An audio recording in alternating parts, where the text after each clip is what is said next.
Students, आज के इस लेक्चर में मैं आपके साथ डिस्कस करूंगा टाइड्स, उसकी डेफिनेशन, उसका बेसिक कंसेप्ट, उसकी ओरिजिन और उसकी टाइप्स। तो मैं अपने लेक्चर को शुरू करता हूं। सबसे पहले मैं आपको बताता हूं डेफिनेशन। टाइड की डेफिनेशन जो आप स्क्रीन पर देख रहे हैं उसमें लिखा हुआ है कि टाइड्स जो है ना basically rise and fall of sea level है। कि पानी जो आप समंदर का या दरिया का देखते हैं उसमें पानी फ्रीक्वेंटली ना अपवर्ड और डाउनवर्ड मूवमेंट कर रहा होता है। उस मूवमेंट को हम कहते हैं tides. Rise and fall of sea level या फिर वर्टिकल मूवमेंट ऑफ वाटर के पानी का बहाव के दौरान उसका उतार और चढ़ाव, उसको हम बोलते हैं tides. Tides are rise and fall of sea level caused by the combined. Tides जो है ना ये तो हो गया rise and fall of sea level. Tides are caused by combined effect of gravitational force exerted by moon. Exerted by क्या? Moon. कि tides की जो काज है वो है combined effect of gravitational force. जो ग्रेविटेशनल फोर्स का कंबाइंड इफेक्ट है, ग्रेविटेशनल फोर्स पैदा होती है मून से। Gravitational force exerted bye moon, इसका जो कंबाइंड इफेक्ट है टाइड्स उस वजह से पैदा होती हैं। और इसकी दूसरी वजह यह है कि जो जो मून और अर्थ जो है ऑर्बिट करते हैं उस वजह से टाइड्स पैदा होती हैं। अब स्टूडेंट्स देखते हैं origin and causes of tides. Cause थोड़ी सी मैंने आपको बता दी, अब इसकी ओरिजिन देखते हैं। Tide bulges are originated by the combined resultant of gravitational and inertia force. Tides की जो बल्ब्स हैं वो किस वजह से जनरेटेड होती हैं? Combined result of two forces. Two forces के कंबाइंड रिजल्ट्स की वजह से टाइड्स की जो है वो बल्ब्स पैदा होती हैं। ये टू फोर्सेस कौन सी हैं? एक ग्रेविटेशनल फोर्स ऑफ मून है, दूसरी फोर्स ऑफ इनर्शिया या फिर सेंट्रीफ्यूगल फोर्स ऑफ अर्थ है। जो ग्रेविटेशनल फोर्स ऑफ मून है वो ज्यादा पावरफुल होती है। Gravitational force of moon is much powerful and much higher and stronger than centrifugal force of earth. That's why high bulges are created on the side of moon. Gravitational force जो moon की है वो ज्यादा higher होती है और ताकतवर होती है, इसीलिए जो इलाका जमीन का मून की तरफ होता है, चांद की तरफ होता है, उस साइड पर हाई बल्ब्स क्रिएट होते हैं। स्टूडेंट्स, मैं आपको इसको शक्ल की मदद से समझाता हूं। ये है हमारे पास अर्थ और ये है मून। अर्थ का वो वाला इलाका जिसकी साइड मून की तरफ है उसमें हाई टाइड्स क्रिएट होते हैं। उसमें क्या क्रिएट होते हैं? High tides. और जो इलाका अर्थ का मून के दूसरी तरफ है यानी ऑपोजिट साइड पे, उसमें भी हाई टाइड्स क्रिएट होते हैं। इसमें जो हाई टाइड्स क्रिएट होते हैं इसकी वजह है ग्रेविटेशनल पुल ऑफ मून। कि मून की जो फोर्स ऑफ ग्रेविटी है वो अर्थ का जो वाटर है उसको अपनी तरफ खींचती है। वाटर इस वजह से जमीन से दूर होता है और चांद की तरफ या मून की तरफ जो है वो अट्रैक्ट होता है। इसकी मैं थोड़ी सी आपको थ्योरी समझा देता हूं, फिर दोबारा शक्ल पे आते हैं। According to figure two forces working together. शक्ल के मुताबिक दो फोर्सेज हैं जो इकट्ठे वर्क कर रही हैं। इसमें एक है gravitational force of moon, gravitational pull of moon, दूसरी है centrifugal force of earth. Gravitational force of जो मून है, ग्रेविटेशनल पुल ऑफ मून है, which is higher responsible for the creation of tides. तो जमीन का वो इलाका जो मून की तरफ है, मून उस जमीन के पानी को अपनी तरफ खींचता है। अपनी तरफ खींचने की वजह से पानी जो है वो चांद की तरफ अट्रैक्ट होता है, जिसकी वजह से यहां पर हाई बल्ब्स क्रिएट होते हैं। मगर जमीन का दूसरा साइड जो है उसमें ऐसी सूरत हाल पैदा नहीं होती। उसकी वजह यह होती है कि जो जमीन की दूसरी साइड है वो मून से बहुत ज्यादा फासले पर होती है।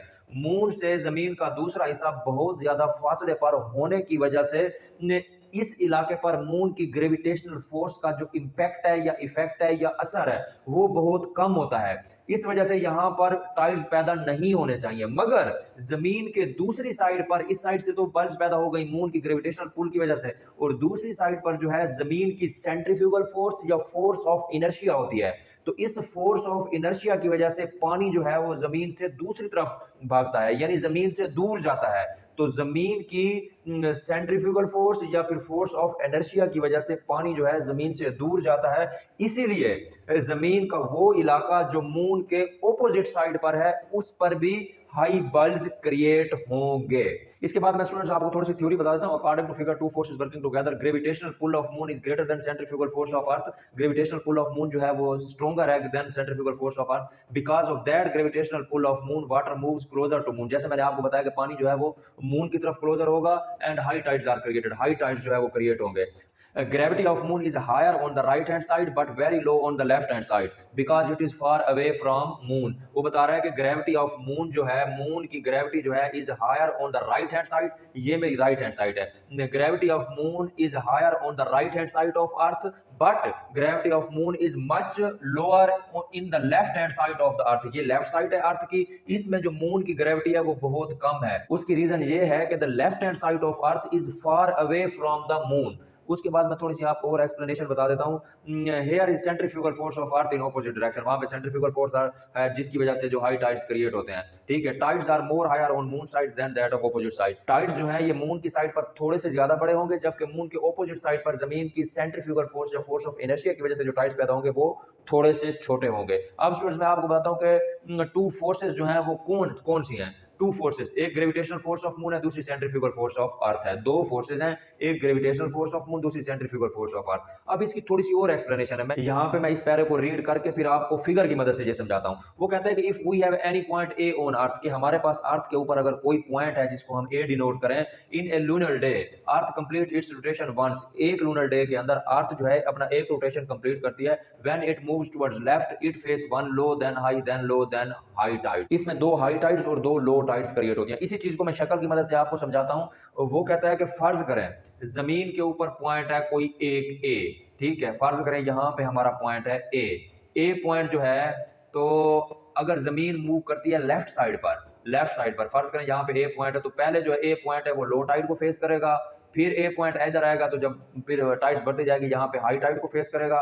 फिर जमीन के साथ मूव होती होगी तो पॉइंट भी उसी हिसाब से मूव होगा. जब पॉइंट ए यहाँ पर पहुंचेगा तो फिर लो टाइड फेस करेगा. जब टाइड यहाँ पहुंचेगा तो फिर ये हाई टाइड फेस करेगा.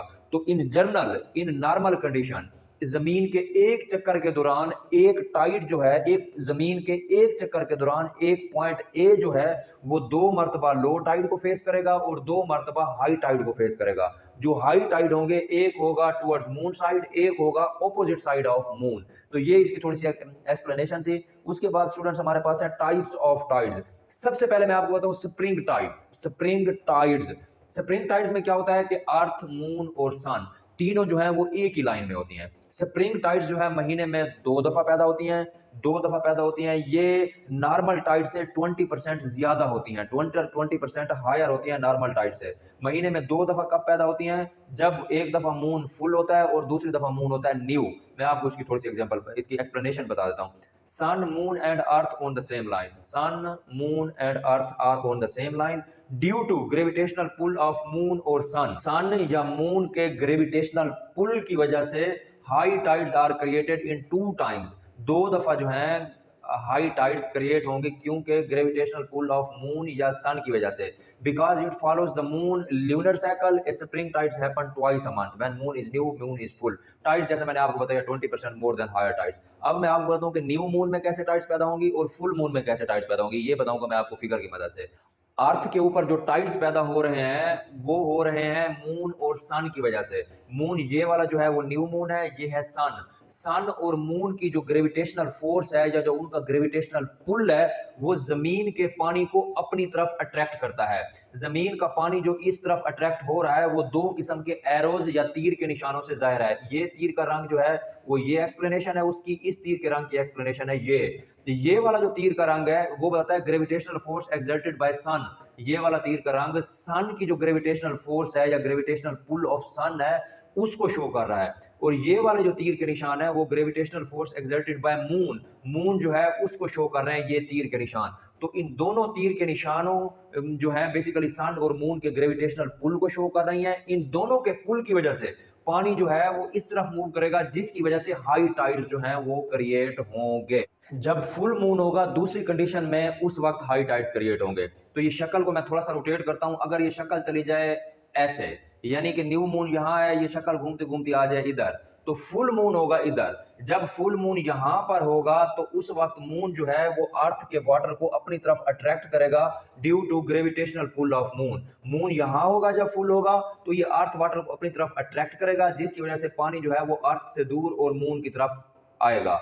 और दूसरी तरफ सन चूंकि यहाँ पे है तो सन की जो ग्रेविटेशनल फोर्स होगी वो जमीन के इस हिस्से पर अट्रैक्ट करेगी, तो इस हिस्से का जो पानी है ये मूव करेगा सन की तरफ, तो जिसकी वजह से दोनों साइड्स पर जो है वो हाई टाइड्स क्रिएट होंगी। ठीक है, तो न्यू मून में इस साइड पे जो हाई टाइड्स क्रिएट होंगी वो जमीन की सेंट्रीफ्यूगल फोर्स की वजह से क्रिएट होंगी, जबकि जब फुल मून होगा तो मून यहाँ पे होगा, जमीन की इस साइड पे जो टाइड्स क्रिएट होंगे मून की वजह से होंगे, और जमीन की इस साइड पे जो अपना टाइड्स क्रिएट होंगी वो due to gravitational force exerted by sun की वजह से होंगी। अब हम बढ़ते हैं नीप टाइड्स। नीप टाइड्स को मैं आपके साथ डिस्कस करता हूं कि when sun moon and earth are not on same line, कि सन अर्थ और मून जो है इसमें सेम लाइन पर नहीं होते, ये तीनों एक दूसरे के साथ एक ट्राइएंगुलर शेप में होते हैं।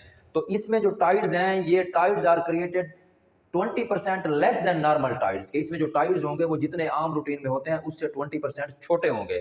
ठीक है, और ये टाइड्स भी दो दफा क्रिएट होंगे। कब कब क्रिएट होंगे? एक फर्स्ट क्वार्टर ऑफ मंथ, दूसरा क्रिएट होंगे थर्ड क्वार्टर ऑफ मंथ। नीप टाइड जो है चूंकि मंथ के फर्स्ट और थर्ड क्वार्टर में होता है, इसकी वजाहत मैं आपको इस शक्ल की मदद से समझाने वाला हूं। तो स्प्रिंग टाइड्स में जब न्यू मून था तो मून यहाँ पे होता था, जब फुल मून था तो मून होता था यहाँ पर। लेकिन नीप टाइड में थोड़ा सा फर्क है, जब मून होगा न्यू तो मून होगा यहाँ पर फर्स्ट क्वार्टर में। ये जमीन है, ये सन है, ये मून है। ठीक है, ये तवज्जो से बात समझने की है कि मून जो है, मून की ग्रेविटेशनल पुल जो है वो पानी को अट्रैक्ट करेगी अपनी तरफ, तो पानी जो है जमीन को छोड़कर मून की तरफ आएगा, तो इसके नतीजे में पैदा होंगी high tides. But at the same time तो यहाँ पे इतनी टाइड्स अगर पैदा होंगी तो जो सन की ग्रेविटेशनल पुल है, ग्रेविटेशनल पुल ऑफ सन, वो यहाँ वाला पानी चूंकि यहाँ इधर नीचे आ रहा होगा तो सन भी एट द सेम टाइम उसको अपनी तरफ अट्रैक्ट करेगा। तो सन चूंकि इसको तो अट्रैक्ट करेगा करेगा, यहाँ पर पानी जो है सन की तरफ जाएगा और इस पे भी इफेक्ट पड़ेगा थोड़ा सा, ये भी सन की तरफ अट्रैक्ट करेगा। यानी कि जब मून की वजह से फर्ज करें इतनी टाइड्स बनती हैं तो सन की अट्रैक्शन की वजह से टाइड्स जो है वो थोड़ी सी छोटी हो जाएंगी, क्योंकि ये जो थोड़ी सी जगह है इसको अट्रैक्ट कर लेगा सन, तो पानी जो है सन के ग्रेविटेशनल पुल जो है उसकी वजह से कुछ इस तरफ चला जाएगा और बाकी यहाँ पे टाइड्स बचेंगी छोटी। तो at the same time third quarter की मैं अगर बात करूं तो थर्ड क्वार्टर में ये मून है जमीन के ऊपर साइड पर, ये है सन। तो मून जो है due to gravitational pull of moon, moon की ग्रेविटेशनल फोर्स की वजह से मून जमीन के पानी को अपनी तरफ अट्रैक्ट करेगा, तो पानी जो है जमीन को छोड़कर मून की तरफ जाएगा। जब पानी जमीन को छोड़कर मून की तरफ जाएगा तो यहाँ पर हाई टाइड्स क्रिएट होंगी अगर हम सूरज के इफेक्ट को नजरअंदाज कर दें, उसको कंट्रीब्यूट ना करें। तो लिहाजा चूंकि हाई टाइड्स तो क्रिएट हो गई सूरज की गैर मौजूदगी में, लेकिन जब सूरज एक साइड पर मौजूद है तो सन की जो ग्रेविटेशनल फोर्स है वो भी जमीन को अपनी तरफ अट्रैक्ट करेगी, तो यहां से तो पानी जमीन की तरफ जाएगा जाएगा, यहां पर कुछ टाइड्स पैदा होंगी, तो उसके अलावा इस पोर्शन से भी टाइड्स जो है वो थोड़ी सी छोटी हो जाएंगी, क्योंकि पानी जो है मून उसको ऊपर की तरफ खींच रहा है और सन जो है उसको इधर की तरफ खींच रहा है, तो पानी के ऊपर एक खिंचाव जो होगी, अट्रैक्शन ऊपर की तरफ होगी, दूसरी इस तरफ होगी। तो मून की वजह से अगर टाइड बनना था इतना तो सन की वजह से बनेगा इतना, यानी थोड़ा सा बनेगा कम। क्यों? कि पानी जो है उसको सन अपनी तरफ अट्रैक्ट कर रहा है। तो इस वजह से जो टाइड्स हैं वो tides created 20% less than normal tides. मैं आपको इसकी और एग्जांपल देता हूं कि सन जो है ना, सन फर्ज करें यहाँ पर सन जो है, सन का जो ग्रेविटेशनल पुल है वो जमीन के पानी को अपनी तरफ खींच रहा है, जिसकी वजह से इस साइड पर बनने चाहिए हाई टाइड्स, मगर आप देख रहे हैं कि छोटी टाइड्स बन रही हैं। छोटी टाइड्स बनने की वजह यह है कि सन ने इस पानी को तो अपनी तरफ अट्रैक्ट किया, यहाँ पे टाइड्स पैदा हो गई, लेकिन जो मून का ग्रेविटेशनल पुल है उसने भी इस पानी को अपनी तरफ खींचा, इस वजह से यहाँ पर टाइड्स पैदा हुए छोटे। और मुख्तसरन मैं आपको ये बताऊं कि नीप टाइड्स में जो टाइड्स क्रिएट होंगी वो छोटी होंगी। क्यों? क्योंकि परपेंडिकुलर डायरेक्शन में होंगे सन और मून। जब सन और मून परपेंडिकुलर डायरेक्शन में होंगे और सन का, अर्थ का जो वाटर है उसको अपने ग्रेविटेशनल पुल की वजह से खींचेंगे तो वाटर जो है दोनों तरफ मूव करेगा। यानी मैं अगर इस केस की बात करूं, वाटर इस तरफ भी मूव कर रहा है और इस तरफ भी मूव कर रहा है। जब पानी दो ऑपोजिट डायरेक्शंस में या परपेंडिकुलर डायरेक्शंस में मूव करेगा तो पानी की जो टाइड्स पैदा होंगी वो होंगी छोटी। बिल्कुल इसी तरह जब पानी इधर मूव करेगा ग्रेविटेशनल पुल ऑफ मून की वजह से और ग्रेविटेशनल पुल ऑफ सन की वजह से, तो तब भी दो परपेंडिकुलर अट्रैक्शन की वजह से, दो परपेंडिकुलर पुल की वजह से पानी की जो टाइड्स पैदा होंगी वो छोटी होंगी। तो ये था नीप टाइड। अब मैं आपके साथ डिस्कस करता हूं इक्वेटर टाइड्स। इक्वेटर टाइड्स उस वक्त क्रिएट होती हैं जब मून जो है वर्टिकल होता है इक्वेटर के। इक्वेटर टाइड्स उस वक्त पैदा होती हैं जब मून होता है वर्टिकल किसके? इक्वेटर के। इसमें ये हो गई आपकी अर्थ, ये हो गई अर्थ, पूरी दुनिया का नक्शा यहां पर है, ठीक है, अर्थ हो गई, और ये है इक्वेटर लाइन।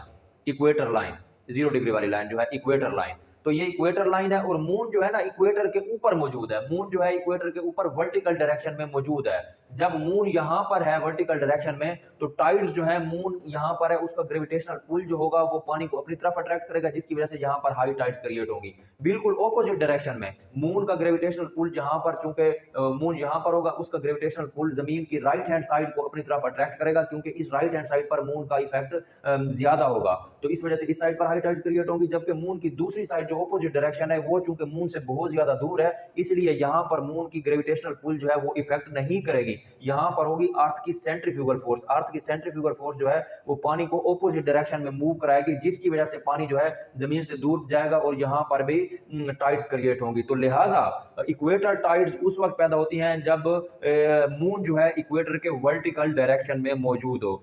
अब जो टाइड्स की टाइप है वो on the basis of frequency है। फ्रीक्वेंसी की बुनियाद पर टाइड्स की दो तीन और इकसाम है। सबसे पहले है सेमी डियोर्नल टाइड्स। सेमी डियोर्नल टाइड्स में 2 दफा हाई टाइड्स क्रिएट होंगी और 2 दफा क्रिएट होंगी लो टाइड्स। इसको आप ऐसे दे सकते हैं जैसे स्प्रिंग टाइड है, ठीक है। तो स्प्रिंग टाइड में भी 2 दफा हाई टाइड्स थी और 2 दफा लो टाइड्स थी। और डियोर्नल टाइड्स, इसमें एक दफा हाई टाइड्स होगी और एक दफा होगी लो टाइड्स। तीसरे नंबर पे है मिक्स्ड टाइड्स। मिक्स्ड टाइड में स्टूडेंट्स मिक्स्ड होंगी, कभी 2 लो 1 हाई, 1 2 लो हाई, 1 हाई 1 लो, मिक्स होंगी, यानी इनकी कोई परमानेंट नेचर नहीं है कि 2 लो होंगी 2 हाई होंगी। तो ये था मेरा स्टूडेंट्स आज का लेक्चर, जिसमें मैंने आपको टाइड्स, उसकी definition, basic concept, origin, causes और उसकी टाइप्स के बारे में बताया। मिलते हैं अगले लेक्चर में, तब तक के लिए मैं आपसे इजाजत चाहूंगा। Thank you, Allah Hafiz.